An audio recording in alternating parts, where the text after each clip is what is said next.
How's it going, guys? Today's July 18th, and Ilysia is doing another pre-alpha, so I thought I'd come check it out. We'll see what the game has to offer. I should be able to catch the Q&A with the devs, and just show you what the game has right now. Does anybody have anything to ask or say or anything? I've got a question I've been bringing up a couple of times actually. You might be tired of hearing it, but when's that? There was talk about a trailer where the Kickstarter people will be in. Do you have any idea of when that would be? Yeah, so that's part of like our optimization tests and stuff. Has been to basically start actually like decorating the town and different regions that are going to be in the trailer. This week, we went ahead and threw in the forest region I was working on. It still needs some work, but it was basically just, let's go ahead and throw it in publicly and see how the quest build is on it. And then we just did like some just little things to town. What I want to do is get the actual town resculpted, remade, make it more polished, make it look like a better like RPG town. Then there's supposed to be like a whole orchard farm area outside of town, which right now it doesn't look like that at all. So I'd like to at least get those two areas made, because those were the two big spots that we wanted everybody, all of our backers, to be in. And so once those areas are made, so probably either next week or the week after next, we'll go ahead and record the pre-alpha. We'll probably want to do like some grabbable objects so that you guys can be like fiddling with stuff and try to set up some shots of like maybe even in the tavern, like messing with like cups and stuff, or like over by the shops or blacksmith, just different things, or even just walking up and down the road, pulling around, just to make it look like a more lively scene. Right now I want like the alleyways aren't really even made. There's really no real outside decor to speak of, and really the whole town layout just needs modified. So, but yeah, once that's done, then we should be good. So my goal this week is to sculpt and remake those regions and retexture and all that stuff. I guess that's a long-winded way of saying it. Did that answer the question? Sorry. I need more coffee. You feel like your question got answered? Yeah, that was a pretty concise answer. Okay, cool. Very concise. I think we're going to add more player outfits and stuff too before that video. You have a rough outline for your leveling and stat system. Will levels be tied to your character or your weapon? Lots of stats to upgrade, or more just skill upgrades? Yeah, there's going to be stat and skill upgrades, and it's going to be with leveling system, much like what you see in standard MMOs right now. I think that helps balance your character and will help build your way. And then as far as levels tied to your character or to your weapon, there's still going to be kind of a class system that goes on with the game, and then you're basically leveling it up based off of your like kind of class. It is going to be kind of open class, so you can switch between things, but for balancing's sake, you can't just say use all the weapons at once, because that very quickly turns into use these two weapons and this one outfit.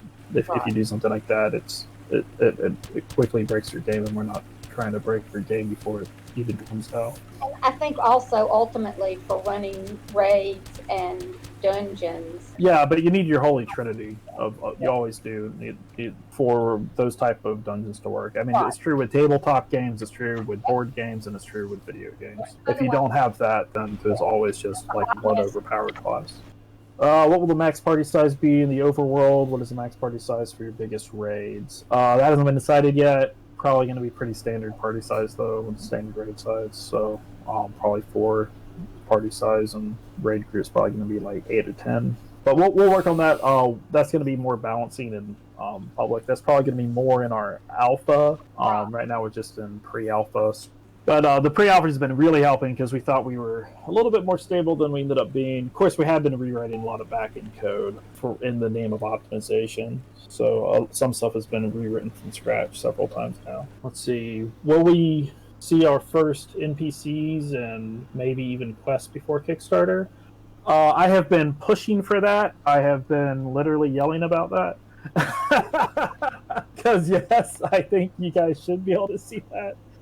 before Kickstarter, but we'll see. It's just there's a lot of bug hunting that's going down right now. So, but yeah, we'll try to get some version of that out. Let's see. There's quite a few Patreon reward weapons. As inventory juggling and storage is a big part of RPG, how will these rewards be stored, or are we getting extra unlock slot for each one of these rewards?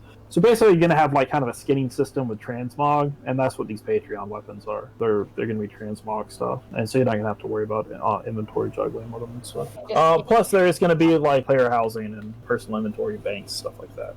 Tavern Talk 2 was held in a glade with running water, thick foliage, and tall bushes and trees. Oh yeah, Friends Over really gave the feeling of Temple and Lost Jungle Edition. And yeah, that's something that we're working on. So Tavern Talk 2 was really made with PC in mind. It was a very tiny environment, so you could throw it on Quest. It wasn't until we brought Joe on. He's actually got a lot more experience than us on the mobile VR market. He was paid to port over Quiver to Oculus Go. He really kind of highlighted the fact that our game really wasn't optimized. It was mostly just made for PC, and if we really wanted to have success porting over our game to like PlayStation and Oculus Quest, we're trying to find that happy balancing point of having a good cross-play Quest build, but then also some bonus stuff that like PC users will have. And right now, since we're still in the development stage and not so much the polish stage, there's not like a whole lot of stuff that we can do that's like, well, this is all the amazing PC graphics and this is the Quest graphics. Because right now, I mean, you still have to kind of build for your minimal viable stuff. Otherwise, it's going to be months and months of downgrading everything to make it work on Quest. And since we kind of want to do a cross launch across everybody all at once, we're right now instead of doing the delayed launch for mobile, we're trying to just develop it all at once. How far in percentage have you guys come with crafting system, and how can we get a glimpse of testing? How far off is item drops from enemies? Item drops from enemies, there's already preliminary of that right now, but right now our push is getting Kickstarter. So we haven't even got to Kickstarter yet, and so right now we're trying to get everything at least visually ready for on-screen for Kickstarter. Crafting system, it's still in the early development stage, and then leveling system's already there, it just hasn't been added. Because really before we add the leveling system to the public builds, we want like character customization. There's really no point of leveling right now with what we've got. We also need our inventory system. I want to rework it so it's better, more interactive. We've got some test stuff, but we just need to test it openly or publicly before. So probably some of these questions will be going on even in the alpha build after Kickstarter. If we're in pre-alpha right now, there's still a whole alpha period and a beta period that has to happen before game release. That's just part of developing the game. Part of bringing us into Kickstarter. Kickstarter is there to help us build our team. Our pre-Kickstarter that we did was able to then hire somebody like Joe. Without that, we wouldn't be able to afford him. And our Patreon helps us continue to pay. And it's also letting us interview people for other aspects of it, like 3D modelers. I said it before, but if we could afford an army of Joes, then this thing would be out in no time flat. It's just right now there's a lot resting on his shoulders. On the upside, he is reworking the game. It's better than when it was mostly just me working on it. There's a lot less buggy, it's a lot more stable. With that, some of the polish and graphic stuff has gone away from it, but that's mostly because we've been kind of stripping everything back and kind of rebuilding from the ground up to make it a more stable platform to be able to build on in the future. It'll get prettier as that happens. All right, and then let's see. Will national holidays spill over to Ilysia? I've been playing a game where Independence Day, everything went to American flag. Kind of broken version for those not of American descent. Yeah, that's true. That'd be kind of weird if on Independence Day we just hung the American flag everywhere. I like holiday stuff. I like seasonal stuff, but what I like and what we're planning is all just like thematic stuff in games, like a winter theme, and it's going to be like a storyline based on our stuff. A kind of Halloween theme, but it's not going to be called Halloween, and it's going to have like its own storyline related to our stuff. So you'll see seasonal stuff like that. That'll be similar to holidays that happen around the world, but it won't be called exactly that. Like you're not going to be fighting alongside Santa Claus. Or the Easter Bunny. Or the Easter Bunny, yeah. There'll be stuff like that. Yeah. Because it's still fun and it's still, stuff to do. It's still more content. And, that's how you get, like, transmog gear. That's how you get special pets, special outfits, special gear. So, given that the PS5 is due to release in November, are you going to optimize Ilysia PlayStation for the PSVR 4 or 5, step up or down from the Quest? Well, I mean, since we're building for the Quest, it really shouldn't be hard to put out on PlayStation 4 VR. That can actually still be like a little bit of a bump up from the Quest, if I'm not mistaken. For the PlayStation 5, I think we can push similar to PC graphics on the PlayStation 5 VR. So we still want to do cross-console. We talked to somebody the other day about PlayStation stuff that I can't really get into, but can we get Kickstarter progress from Xander? I've already said it. Yeah, we're just still working on it. It's coming. Hopefully sooner rather than later. Yeah. I haven't had a day off in like 2 years, so I'm working every day on this thing. So, I mean, we'll stroke in a boar, give a random name like Bob, be my pet. Oh, like a pet taming system. Yeah, so I don't want to go into details, but we will. I mean, there's going to be like a hunter style stuff and pet taming. Got into PreAlpha Plans for the 5th Friday of the month. That's a good question. We might not. I mean, this would be a team decision. My thought would be that we really need to put that time into Kickstarters. The good side about these pre-alphas is that it opens it up publicly for everybody to see stuff. The downside of these pre-alphas is that when bugs arise, like this week there's no boars, or before there was like these weird optimization things that were working and then they weren't working. And like that kind of stuff, if you're just making the game, it's fine. Like it's like, okay, cool, well, we'll just keep working on it until it actually works. But since we're all trying to like rush out like a build that goes public, like at the end of every week, like it's insanely stressful. It makes a stressful situation even more stressful. Yeah. It slows you down. Like I guess long and short, it just slows you down. We could make more progress if we weren't doing the pre-alphas, but we've already committed ourselves to doing them, and it helps keep everything open with our community, so you guys know as open as we can be. And the feedback helps immensely too. Yeah, that's true too. We appreciate the feedback because I think it also just highlights why no other game opens like a pre-alpha. At best, they'll open like an alpha, but even then, like it's an alpha that's pretty well polished, and it's not what I would consider an alpha. Consider it more like a beta. It's just called alpha. For at least any of the alphas that I've played. But yeah, we'll talk it over. We'll make an announcement if we decide not to do it. I'd like to do it. Maybe we'll just open it up to everybody. I don't know what state it'll be in. Will the game be cross-buy? If I buy Ilysia on the Oculus store for my Rift, can I play it on my Quest? We are planning that to be a thing, yeah, because I really like when games do that. Yeah, anything that supports cross-buy, we'll do it. So yeah, those are all the questions that I have given long-winded answers to. So Hang Glider. Hang Glider is currently a work in progress, but that was a little surprise that Joe wanted to throw in this week. I modeled it out, total reference to a game that some of you might have played. But I did make some changes, so I'm not just... Anyway, I added our little like wind symbol that I put on the airship when I made that. And I try to keep it kind of Celtic looking. And just the whole design is similar, but it's just kind of a nod to it. But I like the overall shape because it's still kind of an upright type of like parachute type glider. Right now it's just one-handed grabbing. I positioned it. I'm right-handed, so I kind of positioned the one-handed grabbing so that if you grab it with the right hand, then it sits well. I'm not sure. I know it was sitting weird on my left hand, but I tried flipping around the grabbing.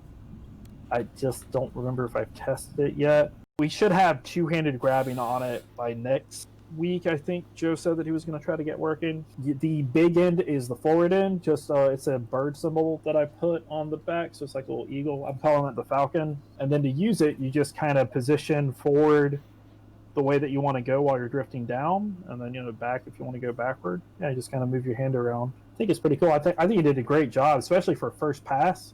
Because he just got that thing going. I put one at the top of the cave exit because when I was making the little forest region, I thought it would be cool to be able to just kind of glide down into the trees. But you can also, I set some around the airship dock as well. Yeah, just hold over the head and walk off the ledge or airship. Yeah, that's all you have to do. I'm kind of disappointed that the mobs aren't on this week because they were working yesterday, and it's just I'm convinced that something's up with their host provider. Yeah, I made some coral crabs for the little lagoon area. I was hoping you guys would be gonna be able to fight. So like they're sitting there right now. I see them in the map. They're just. Oh, I didn't participate last week, but they said there was like a huge spider. Did that have like raid boss levels of health, or was that just unkillable? There was just some giant spider in the game. Yeah, we just threw it in the spider pit. Yeah, Tyler went crazy with that spider pit. He's got like all sorts of them. Yeah, 400 is its hit points. Oh, okay. So it wasn't anything too crazy, I guess. What's the smaller one at? 75. Okay. When we first threw it in there, I think it only had like 30. And it's like, there was that was before like we had teleport or anything, so we made this long trek all the way there and just immediately died. First boss fight of the game. It's already over. Oh, has anybody tested swimming in the forest region yet? I added the script. I hadn't actually tested that yet. I like the swimming in the beach environment. How do you swim? Because I kind of walked under the water. Is there a way to swim? Move your left joystick and then you look up in the air. Okay. I didn't realize that. Is the glider an item, or does it automatically appear when falling? It'll be an item. It's going to be an unlockable item in the game. It's not going to be something that you get like at level 1 or load in. It's going to be something that is like a quest reward, kind of like mounts or other stuff. It's going to be a method of transport that unlocks as you level up. Right now, we're just kind of testing it out, so it's just out in the world like everything else, because there isn't really an inventory system for you guys to just kind of open up and have access to stuff. But yeah, eventually there'll be a way for you to just grab it off yourself and use it. Is the plan to add other types of flying items, or the hand glider will be the personal flight item? Yeah, part of designing the whole thing as an open world instead of like a zone-to-zone type of load-in area, as great as it would be to make a zone-to-zone game. The reason why we chose open world is because we want flight. So we want an airship, we want caravans, we want boats, glider is the newest thing, and then mounts and flight. So all that, to have all those things and then to work well, you have to have an open world game environment. If it was just regions, then it's like, okay, let me fly and then go to this door and then fly again and then go through another door. It just feels kind of weird. It's going to make adding in hard to get to areas interesting, because people will find all the fun ways to fly glitch to it and stuff. Oh, absolutely, yeah. But I mean, if you can do it, whatever. Like when I first started playing World of Warcraft, I would like travel by graveyard to high level areas. Yep, and jump and die. Yeah. Yeah, exactly. Just to check them out. Yeah, and you got to unlock those areas of the map and stuff and get a little bit of XP while you're doing it. Oh, yeah. Which I thought was just so fun, But yeah, I mean, we'll obviously try, design the landscape and stuff so that it tries to lock you out, especially with like things like jumping puzzles and stuff. But yeah, different areas we're going to be region locking off with the landscape, so that way you can only get there later on. But I mean, if you find a way to glitch up it, go for it. Let's see, Zilius asked in the no mic, couldn't you technically be able to do zone to zone between islands, say if there was an expansion, or is the idea that you should be able to fly to it? Yeah, I mean, what you're on right now is there is still going to be like technically zone loaded areas. I mean, even World of Warcraft has that. Every game has that, whether it's open world or not. Grand Theft Auto 5 has that. So yeah, there are going to be like certain like instances that you have to go into, or certain parts of the world that you have to go into. But what I mean by zone to zone is that you don't like teleport into town and then you leave town to then go into the orchard and farm area, and then you leave the orchard and farm area to go into the birch forest or the jungle or whatever else. That's what I mean. Everything is on one island, and the whole island is part of the region or zone. And what this is the actual player starting island. So this will actually be like your first few levels of gameplay will be on this island. But yeah, you'll actually leave this island and go to the rest of the world, which we've also been working on. The rest of the world, there's going to be a giant continent, then there's going to be subcontinents. But it's easier to test everything in one area. Honestly, this area is already 9K, so it's already pretty big, Hello, yes, I have questions for team, if I may, please. Wait, is that Arthur? Oh. I just wanted to jump in and say hi to everybody really quick in between doing all my house chores.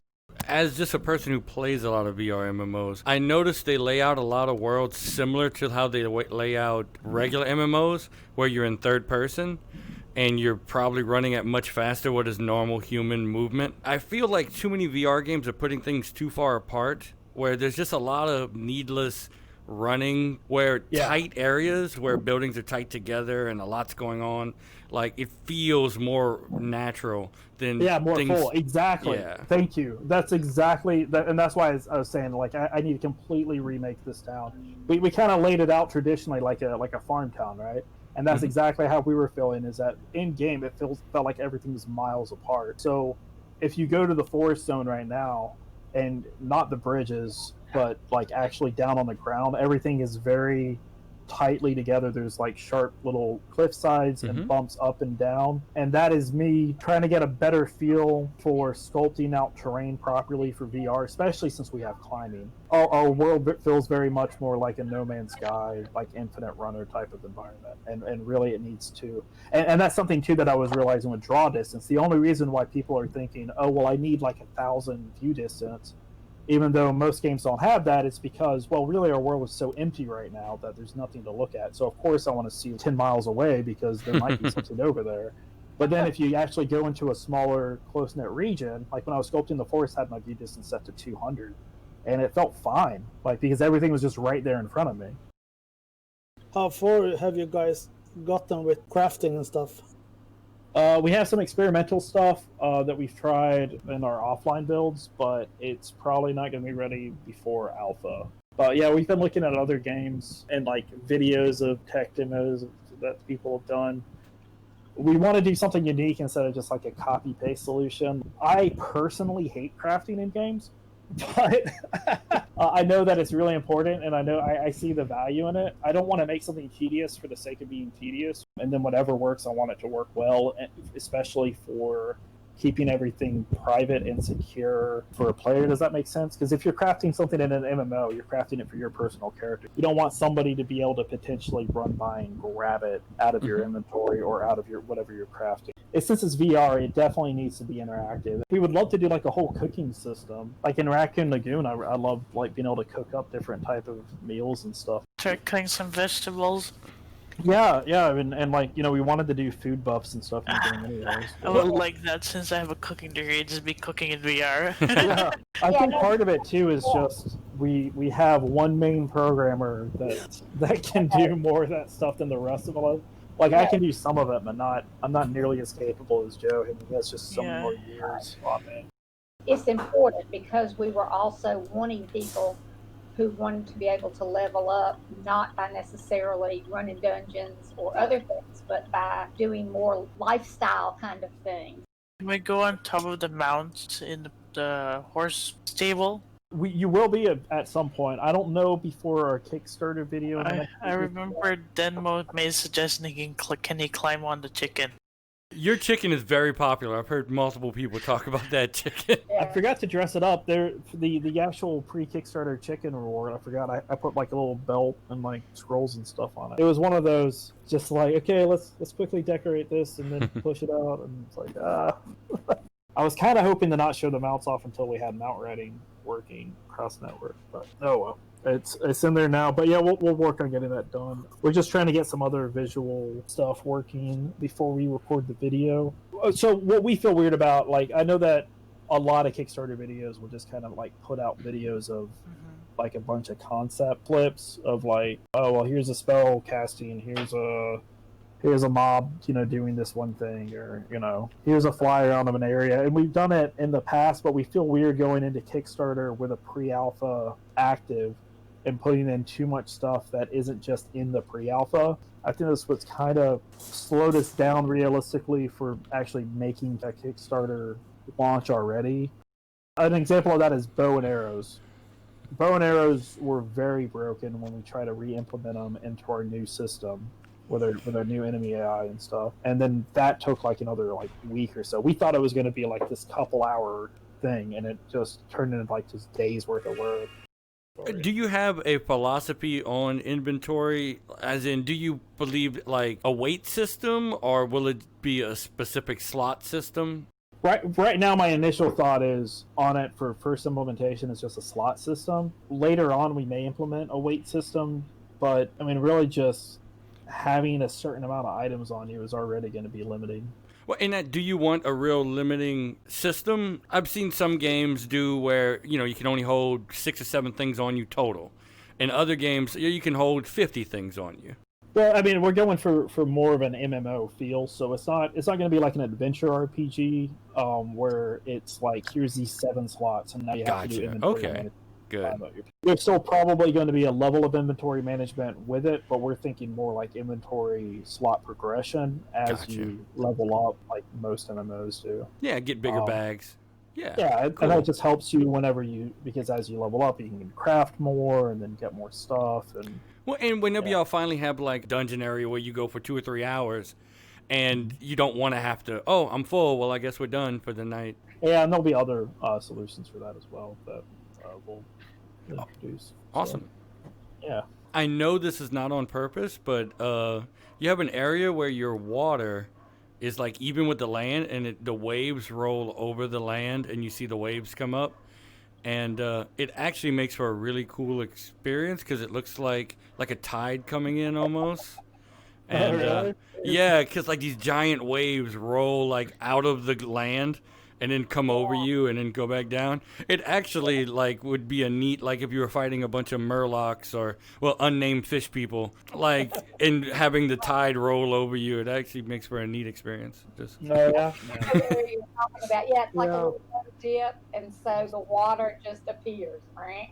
Yeah, and when you walk through it though, it pours over you. Yeah. It's beautiful. Man, this is that whole. Well, I won't say what it is, but yeah, this area needs Okay, cool. It's a cool experience, though. It actually is kind of neat. Yeah, maybe we'll build that into our adventure area.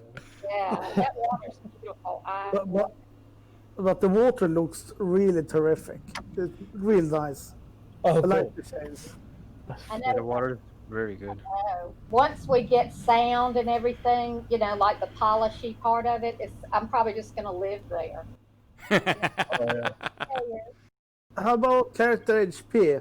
When will you implement that? So I think right after Kickstarter, we're going to just roll into like what we're going to consider more an alpha phase. And that's when we're going to be doing more like stereotypical like character inventory, HP, leveling type of stuff. So it'll feel more like an actual game instead of like experiencing a diorama at a show and tell or something. And I think what we're going to do is just like leave the server up all the time, just have a designated server because servers are cheap.